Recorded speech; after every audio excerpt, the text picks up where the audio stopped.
વિદ્યાર્થી મિત્રો, વિડિયો લેક્ચરના માધ્યમથી ઓનલાઈન એજ્યુકેશનમાં આપ સૌનું ફરી એકવાર હાર્દિક સ્વાગત છે. બાળકો, આજે આપણે કલીલની બનાવટ. બાળકો, તમને કદાચ ખ્યાલ હશે, આપણે અગાઉ બે પ્રકારના કલીલ જોયા હતા. એક હતા તો કે અપ્રતિવર્તી અને બીજા હતા પ્રતિવર્તી, એટલે કે દ્રવ વિરાગી અને દ્રવ અનુરાગી. રાઈટ? દ્રવ અનુરાગી એવું કહેતા હતા ખાલી શું હોય તો કે પરિક્ષેપિત કલા અને પરિક્ષેપણ માધ્યમ એને મિક્સ કરો એટલે કલીલ બની જાય. એમાં બહુ ખાસ મેથડની જરૂર ન પડે. પણ દ્રવ વિરાગી હોય એને બનાવવા માટે આપણે ખાસ મેથડ જોઈએ. બરાબર છે? તો ખાસ કરીને આપણે જે આ કલીલની બનાવટ છે એ મોસ્ટ ઓફલી શું છે તો કે દ્રવ વિરાગી, બરાબર, એટલે કે પ્રવાહી ધિક્કારક હોય એવા કલીલ બનાવવા માટે આપણે ચોક્કસ રાસાયણિક પદ્ધતિની જરૂર પડે છે. રાઈટ બાળકો? તો એમાં આપણે અલગ અલગ મેથડ શીખવાની છે. તો જો કલીલ બનાવટ માટેની સૌથી પહેલી મેથડનું નામ છે રાસાયણિક પદ્ધતિ. બાળકો, હું એટલું કહીશ કે આપણે આ જે પોર્શન હવે જે સ્ટાર્ટ કર્યો છે અહીંથી લઈને હવે જે આગળ સુધી, મતલબ કે હવે જેટલા કંઈ લેક્ચરો આવશે એ બાળકો મારા દ્રષ્ટિકોણથી આઈએમપીમાંથી ગણાય. બાળકો, આમ તો જોઈએ તો કેમિસ્ટ્રીની અંદર કોઈ ખરેખર એવું કહેવાતું જ નથી કે ભાઈ આ જ પૂછાશે એમ. કેમ કે દર વર્ષના તમે પેપર ઉઠાવીને જોઈ લો તો તમને ખ્યાલ આવશે એ દર વર્ષે કંઈક ને કંઈક નવા પ્રશ્નો લઈ આવે છે. રાઈટ? મતલબ કે એકને એક પ્રશ્નો વારે વારે પૂછાતા હોય એવો તો ભાગ્યે જ કોઈક પ્રશ્નો છે. બાકી શું થાય છે કે દર વખતે કોઈ રિપીટ નથી થતું. બરાબર? પણ તેમ છતાં આપણે હું એટલું કહી શકું કે ભાઈ અહીંથી લઈએ તો બધો જે પોર્શન હવે આવશે આગળ એ બધું આઈએમપી ગણી શકાય તમારા એક્ઝામના દ્રષ્ટિકોણથી. પણ હા બાળકો, હું એટલું પણ જરૂર કહીશ કે હું જો આઈએમપી કહું છું તેનો મતલબ એવો ન સમજતા કે બસ પાઠમાં હવે અહીંથી આગળ આપણે તૈયાર કરવાનું છે, આગળનું બધું નકામું છે, એવું નથી બાળકો. રેડી? પણ આના ઉપરનું ભારણ આપણે થોડું વધારે રાખીએ છીએ. એ એટલા માટે રાખીએ છીએ કેમ કે પ્રશ્નના દ્રષ્ટિકોણથી તો છે જ, પણ ક્યારેક એમસીક્યુના દ્રષ્ટિકોણથી પણ આ બધા પોર્શન હવે જે આવવાના છે એમાંથી પ્રશ્નો વધારે પૂછાતા હોય છે. ઓકે? તો સમજો બરાબર. આજે આપણે કલીલની બનાવટ માટેની સૌથી પહેલી મેથડ અને નામ છે એનું રાસાયણિક પદ્ધતિઓ, એટલે કે કલીલ બનાવવા માટેની અલગ અલગ રાસાયણિક પ્રક્રિયા વિશે વાત કરીશું. ઓકે? તો સમજો શું કહે છે પહેલો મુદ્દો, કલીલમય દ્રાવણો રાસાયણિક પ્રક્રિયાઓથી બનાવી શકાય છે કે જેમાં આપણી ચોપડીમાં જેથી લખ્યું છે કે જેમાં અણુઓનું નિર્માણ તમે દ્વિવિઘટન, ઓક્સિડેશન કે રિડક્શન કે જળ વિભાજનથી મેળવી શકાય છે. એટલે કે બાળકો, તમે કોઈ કલીલ બનાવવા ઈચ્છો છો, તમને અંદરથી અંતઃસ્ફુરણા થઈ કે નહીં સાહેબ મારે આજે આ કલીલ બનાવવો છે. સપોઝ કે હું તમને એક ઉદાહરણ આપું છું કે ભાઈ ચાલો ભાઈ મારે બનાવવો છે આર્સેનિયસ સલ્ફાઇડ અથવા તો આર્સેનિક સલ્ફાઇડનો મારે કલીલ સોલ બનાવવો છે. સોલ એટલે જ કલીલ બાળકો. રાઈટ? હવે મારે આર્સેનિક સલ્ફાઇડનો કલીલ બનાવવો છે, આવો મેં મગજની અંદર વિચાર કર્યો. તો સૌથી પહેલા મારે એ વિચાર કરવો પડે છે કે ભાઈ આર્સેનિક સલ્ફાઇડના અણુઓની પ્રાપ્તિ મારે કેવી રીતે કરવી. જો આ પહેલો મુદ્દો એ જ કે છે, જો કલીલમય દ્રાવણો રાસાયણિક પ્રક્રિયાથી તમે બનાવી શકો. હવે ચોપડીમાં એ જેથી લખ્યું પણ ખરેખર ત્યાં જેમાં એવો શબ્દ વાંચવો, કેમ કે જેથી કરીને વાક્ય છે એ થોડું મેચ થઈ જાય બાળકો. ઓકે? શું કીધું છે સમજો. જો કે ભાઈ કલીલમય દ્રાવણો રાસાયણિક પ્રક્રિયાથી બનાવી શકાય કે જેમાં તમે અણુઓનું નિર્માણ, એટલે કે તમે જે પદાર્થનો કલીલ બનાવવા ઈચ્છો છો, બરાબર, દાખલા તરીકે મેં કીધું એમ કે ભાઈ મારે આર્સેનિયસ સલ્ફાઇડનો કલીલ બનાવવાની ઈચ્છા છે, તો એ આર્સેનિયસ સલ્ફાઇડના અણુઓનું નિર્માણ કાં તો ભાઈ દ્વિવિઘટનથી થશે, કાં ઓક્સિડેશન રિડક્શનથી થશે, અને કાં તો જળ વિભાજનથી થશે. મતલબ અલગ અલગ રાસાયણિક પ્રક્રિયા થકી તમે અલગ અલગ પ્રકારના સંયોજનોના અણુઓનું નિર્માણ કરી શકશો. હવે એ જે અણુ, એ જે કણો બનશે એનું શું થશે તો કે એનો સમુચ્ચય થશે. સમુચ્ચય મતલબ એ પહેલાં કીધું એ ભેગા થશે, સમૂહ રચશે. અને જેના પરિણામે કલીલ કણોના કદનું નિર્માણ કરશે. તો ફાઇનલી બેઝિકલી આમાં શું કહેવા માંગે છે? તો કે ભાઈ તમે કોઈ પદાર્થનો કલીલ મેળવવા ઈચ્છો છો તો સૌથી પહેલા તો એ પદાર્થના અણુઓની પ્રાપ્તિ તમારે કઈ રાસાયણિક પ્રક્રિયાથી થાય છે એ જોવું પડે છે. કેમ ભાઈ? મેં વિચાર કર્યો કે ભાઈ મારે આર્સેનિયસ સલ્ફાઇડનો કલીલ બનાવવો છે, તો પહેલા મારે એ વિચાર કરવાનો છે કે આર્સેનિક સલ્ફાઇડના અણુઓનું નિર્માણ કઈ રાસાયણિક પ્રક્રિયાથી થશે. હવે મને એ મેથડ ખબર પડી ગઈ કે ભાઈ આર્સેનિક સલ્ફાઇડ છે એના અણુઓ એના કણોના નિર્માણ માટે તો કે ભાઈ ચાલો દ્વિવિઘટન બેસ્ટ છે, આવું મને ખબર પડી ગઈ.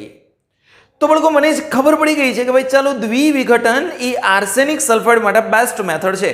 તો સૌથી પહેલા મારું કામ શું હશે? તો કે દ્વિવિઘટનની રાસાયણિક પ્રક્રિયા દ્વારા આર્સેનિક સલ્ફાઇડના કણોની હું પ્રાપ્તિ કરીશ.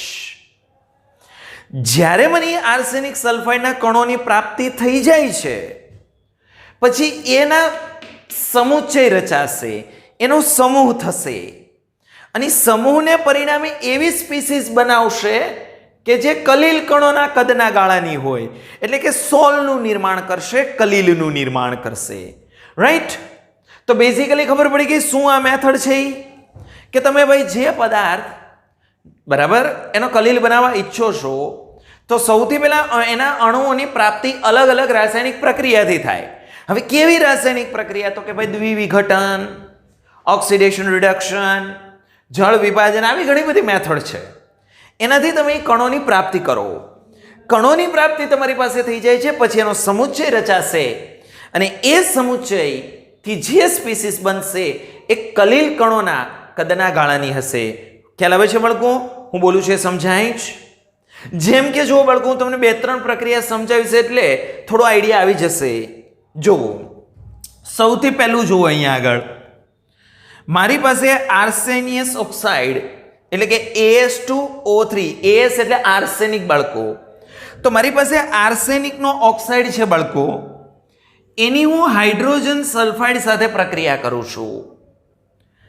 આર્સેનિક ઓક્સાઇડની હાઇડ્રોજન સલ્ફાઇડ સાથે પ્રક્રિયા કરું તો એ પ્રક્રિયામાં આર્સેનિયસ ઓક્સાઇડ અને હાઇડ્રોજન સલ્ફાઇડ બંનેનું વિઘટન થશે, એટલે કે બંનેના અણુઓ તૂટશે.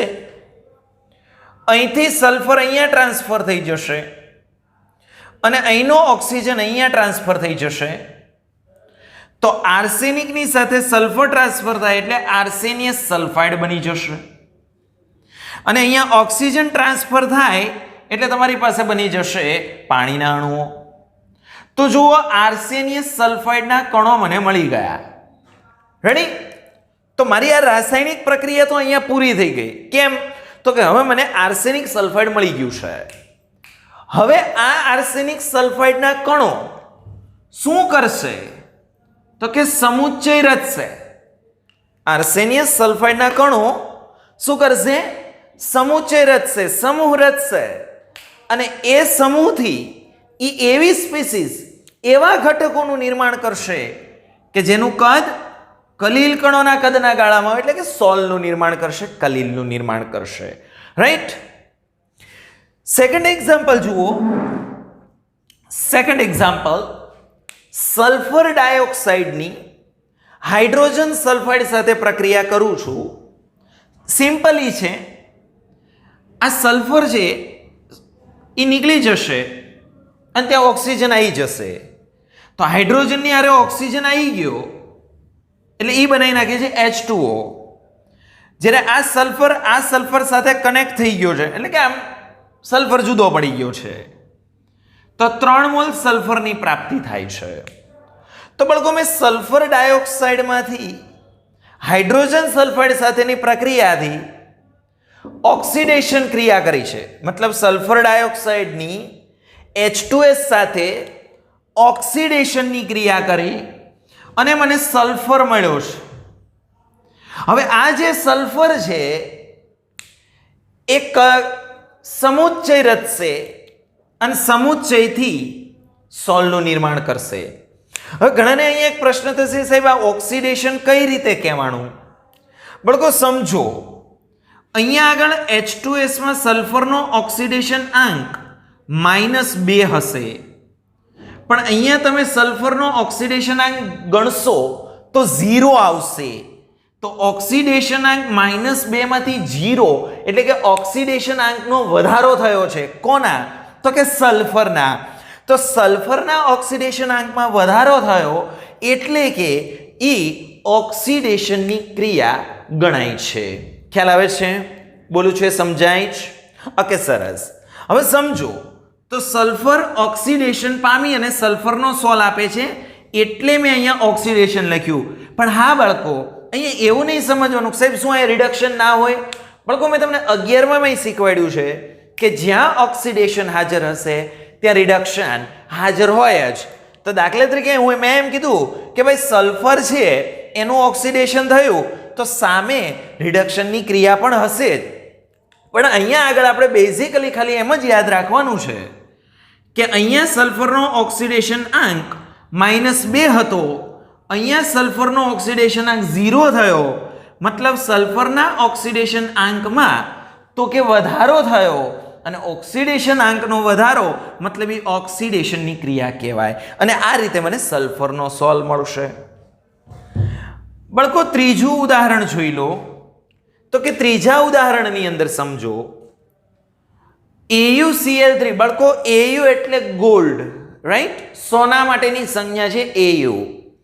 તો AuCl3 HCHO. બાળકો HCHO ને કહેવાય ફોર્માલ્ડીહાઇડ, એટલે કે મિથેનોલ બી કહેવાય, આપણે ઓર્ગેનિકમાં આવે જ છે, રાઈટ?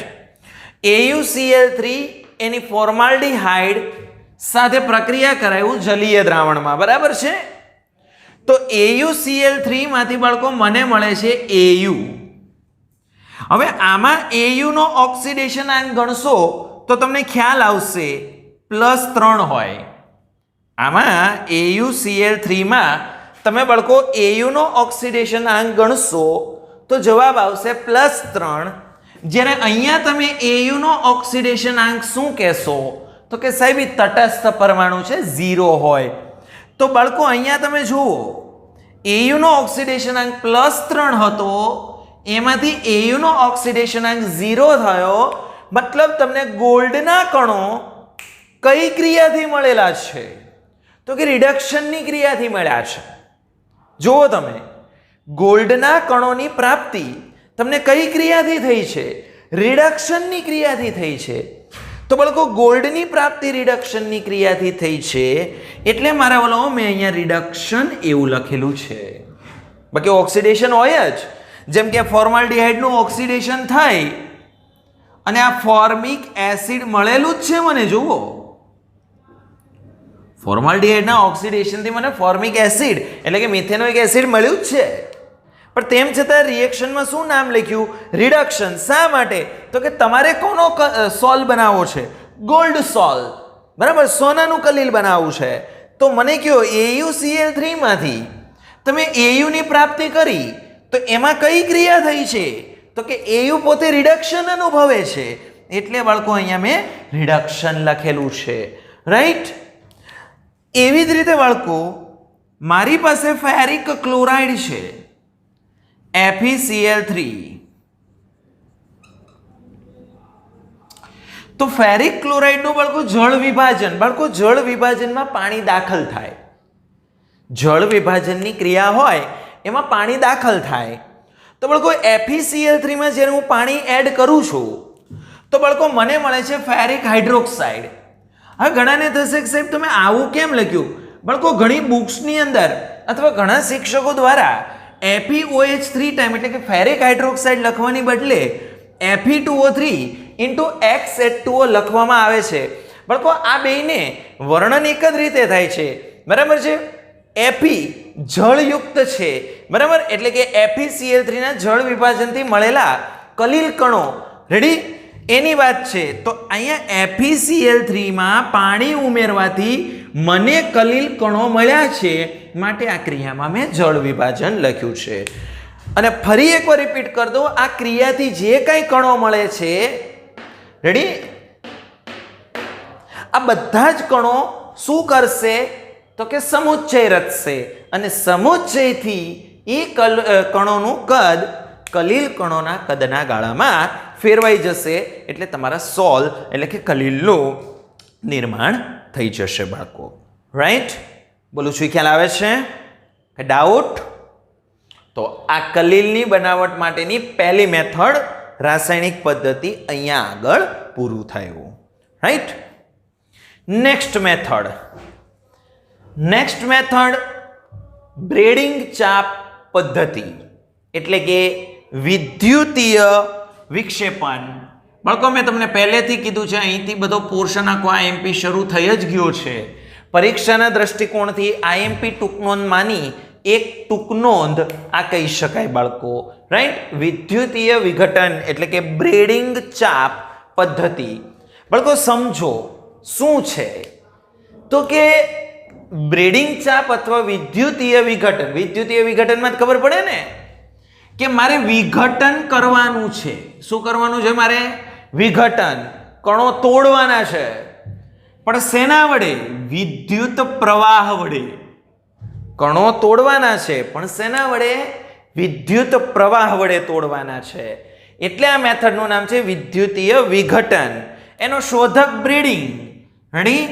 ચાપ તો કે અહીંયા આગળ આપણે વિઘટન કરવા માટે એક વિદ્યુતીય ચાપ, જો આકૃતિની અંદર છે જ, બરાબર, વિઘટન કરવા માટે મેં એક વિદ્યુતીય ચાપ એટલે કે તારનો એક ગુચ્છા જેવું મેં લીધેલું છે. રાઈટ? એટલે આ પદ્ધતિનું નામ બ્રેડિંગ ચાપ પદ્ધતિ પડી છે. હવે બેઝિકલી આ મેથડ છે એમાં શું કોન્સેપ્ટ છે તો લોકો આ મેથડની અંદર બે ક્રિયાનો સમાવેશ છે. એક તો પરિક્ષેપણનો અને બીજું સંઘનનનો. સમજાવીશું, હમણાં હું અહીંયા પહોંચીશ ત્યારે બે વસ્તુ સમજાવીશ. પણ પહેલા યાદ રાખો કે ભાઈ વિદ્યુતીય વિઘટનમાં કઈ બે ઘટનાઓ સમાવેશ થયેલી છે. બાળકો આવું બધું છે ને એ એમસીક્યુમાં પૂછાય ત્યારે તમારો પરસેવો વાળી દે છે. રેડી? શું પૂછે? આનો એમસીક્યુ બનાવવો હોય, બરાબર છે, મગજની નસું ક્યાંય લેવો બને, એમ પૂછે કે કલીલની બનાવટમાં કઈ પદ્ધતિમાં પરિક્ષેપણ અને સંઘનન એમ બંને ક્રિયાઓ સંકળાયેલી છે. શું પ્રશ્ન બને? અથવા ક્યારેક કોઈ એક માર્કનો ક્વેશ્ચન બનાવો તો બી બને કે કલીલની બનાવટ માટેની કઈ પદ્ધતિમાં પરિક્ષેપણ અને સંઘનન એમ બંને ક્રિયાનો સમાવેશ થયેલો છે. આવો ક્વેશ્ચન પૂછે, શું આન્સર આવશે? વિદ્યુતીય વિઘટન અથવા બ્રેડિંગ ચાપ. જે ઓપ્શનમાં હોય એ પસંદ કરવું. રાઈટ? હવે સમજો, તમને બીજો એમસીક્યુ પણ પૂછાય. આનો બીજો મુદ્દો એટલે બીજો એમસીક્યુ થઈ શકે. આનો બીજો મુદ્દો એ તમારો બીજો એમસીક્યુ થઈ શકે કે ભાઈ ગોલ્ડ, સિલ્વર અને પ્લેટિનમ જેવી કિંમતી ધાતુઓ અથવા ઉમદા ધાતુઓ ના કલીલ કઈ પદ્ધતિથી બનાવી શકાય? શું પ્રશ્ન બને? ગોલ્ડ, સિલ્વર, પ્લેટિનમ જેવા કલીલ ગોલ્ડ, સિલ્વર અને પ્લેટિનમ જેવી ઉમદા ધાતુઓના કલીલ કઈ પદ્ધતિથી મેળવી શકાય? શું આન્સર આવશે? વિદ્યુતીય વિઘટન અથવા તો બ્રેડિંગ ચાપ પદ્ધતિ. તો મતલબ તમને આમાં બે મુદ્દા ક્લિયર હોવા જોઈએ કે પહેલી વાત કે બ્રેડિંગ ચાપમાં કઈ બે મેથડો અથવા તો કઈ બે ક્રિયાઓ સંકળાયેલી છે તો કે પરિક્ષેપણ અને સંઘનન. બીજું, બ્રેડિંગ ચાપ પદ્ધતિ કઈ ધાતુના કલીલ બનાવવા માટે વપરાય છે તો કે ગોલ્ડ, સિલ્વર અને પ્લેટિનમ. હા બાળકો, આ બધાની સંજ્ઞા યાદ રાખવી, કેમ કે ક્યારેક એમસીક્યુમાં ખાલી સંજ્ઞા આપેલી હોય. ગોલ્ડ એટલે એયુ, સિલ્વરની સંજ્ઞા એજી, પ્લેટિનમની સંજ્ઞા પીટી. ઓકે? હવે સમજો આ મેથડમાં કરવાનું શું હોય? આ બ્રેડિંગ ચાપ વિદ્યુતીય વિઘટનમાં તમારે શું કરવાનું હોય તો કે બાળકો તમારે સૌથી પહેલા તો એક પાત્ર લેવાનું છે. જો આમે અંદર એક પાત્ર દોરેલું છે, દેખાય છે? સૌથી પહેલા તમારે એક પાત્ર લેવાનું છે. એ પાત્રની અંદર તમારે પરિક્ષેપણ માધ્યમ નાખી દેવાનું છે. શું નાખી દેવાનું છે? પરિક્ષેપણ માધ્યમ. મતલબ કે તમારે કલીલ જેમાં બનાવવાનું હોય ને એ નાખી દેવાનું. દાખલા તરીકે તમારે પાણીમાં સોલ બનાવવાનું હોય તો પાણી, એમ, રાઈટ? તો એક પાત્ર લીધું છે. એ પાત્રની અંદર મેં શું નાખી દીધું છે? પરિક્ષેપણ માધ્યમ, રાઈટ? પછી તમારે જે ધાતુનો કલીલ બનાવવાનો હોય એના વિદ્યુત ધ્રુવ લેવાના. તમારે જે ધાતુનો કલીલ બનાવવાનો હોય એના વિદ્યુત ધ્રુવ. દાખલા તરીકે તમારે ગોલ્ડ સોલ બનાવવો છે તો તમારે અહીંયા ગોલ્ડના વિદ્યુત ધ્રુવ. જો તમારે સિલ્વરનો કલીલ બનાવવો છે તો તમારે અહીંયા આગળ સિલ્વરના વિદ્યુત ધ્રુવ. જો તમારે પ્લેટિનમનો કલીલ બનાવવો છે તો અહીંયા આગળ પ્લેટિનમના વિદ્યુત ધ્રુવ લેવાના, રાઈટ? એ વિદ્યુત ધ્રુવોની વચ્ચે અહીંયા એક વિદ્યુતીય ચાપ એટલે કે તારનું ગૂંચળા જેવું ફિટ કરેલું છે. આ વિદ્યુત ધ્રુવોની સાથે બેટરી જોડવાની એટલે કે એક છેડો ધન બનશે, એક છેડો ઋણ બનશે. તો સિમ્પલી છે કે વિદ્યુત ધ્રુવોને બેટરી સાથે જોડશો, સર્કિટ પૂરી થશે એટલે પ્રવાહ વહેશે. પ્રવાહ વહે એટલે બાળકો આ ચાપ ગરમ થાય. પ્રવાહ વહે એટલે આ ચાપ ગરમ થાય બાળકો, રાઈટ? હવે પ્રવાહ વહે, ચાપ ગરમ થાય. ચાપ ગરમ થાય એટલે એના સંપર્કમાં જે આ સળિયા હતા, વિદ્યુત ધ્રુવ જે હતા ને, ચાપ ગરમ થાય તો એના સંપર્કમાં આ જે વિદ્યુત ધ્રુવ રાખેલા હતા એ ધાતુનું બાષ્પમાં રૂપાંતરણ થાય. તો જો શું લખ્યું કે આ પદ્ધતિમાં પરિક્ષેપણ માધ્યમમાં ડૂબાડેલ ધાતુના બે વિદ્યુત ધ્રુવોની વચ્ચે વિદ્યુતીય ચાપ અથડાવવામાં આવે. અથડાવવામાં મતલબ હું? તો કે બેને અથડાવો એટલે સ્પાર્ક થાય, ટૂંકમાં ગરમી પેદા થાય, બરાબર છે? નહીં તો જોડેલું જોડેલું ન રહે. એનું કારણ કહું તમને, જોડેલું શું કામ ન રહે? કેમ કે અહીંથી ધાતુનું બાષ્પાયન થઈ જાય તો ત્યાંથી ચાપ છૂટી થઈ જાય એટલે વારે વારે એને અથડાવી પડે, બરાબર? દાખલા તરીકે આ બે છે, બરાબર છે? તો આની વચ્ચે મારે શું કરવું પડે? ચાપ વારે વારે અથડાવી પડે. કેમ કે જ્યારે જ્યારે અથડાશે ત્યારે ત્યારે ધાતુના કણ છૂટા પડતા જશે. ખ્યાલ આવે છે? એટલા માટે અથડાવવાનું કીધું છે. હવે સમજો શું થાય? તો કે ચાપ અથડાય એટલે સખત ગરમી ઉત્પન્ન થાય એટલે ધાતુનું બાષ્પાયન થાય. હવે અહીંયા એક ડખો છે. જો ચાપ અથડાવું તો માની લો કે આ ગોલ્ડના વિદ્યુત ધ્રુવ હોય એમાંથી ગોલ્ડના કણોનું બાષ્પાયન થાય તો એ તો સપાટી છોડીને વયા જાય.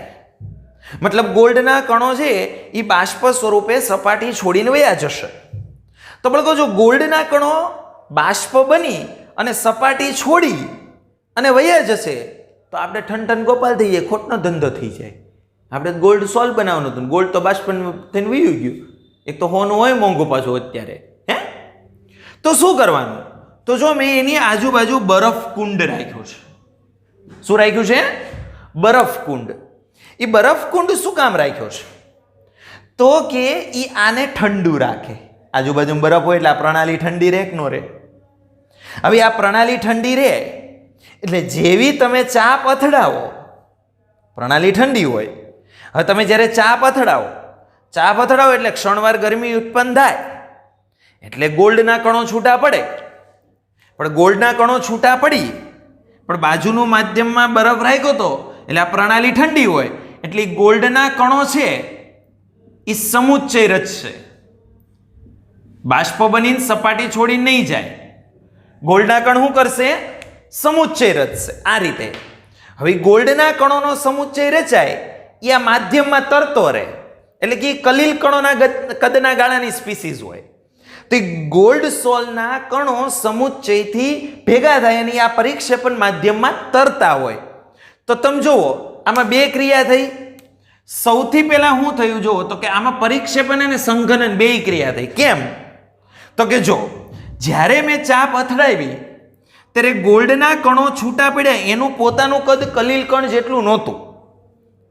ચાપ જ્યારે મેં અથડાવી ત્યારે જે ગોલ્ડના કણો છૂટા પડ્યા એ કલીલ કણોના કદના ગાળાના નહોતા, પણ એ છૂટા પડ્યા પછી જ્યારે પરિક્ષેપણ પામે છે, છૂટા પડ્યા પછી જ્યારે પરિક્ષેપણ પામે એટલે કે પરિક્ષેપણ માધ્યમમાં જ્યારે જાય છે, એન્ટ્રી મારે છે, ત્યારે ઈ કણોનો સમુચ્ચય રચાય.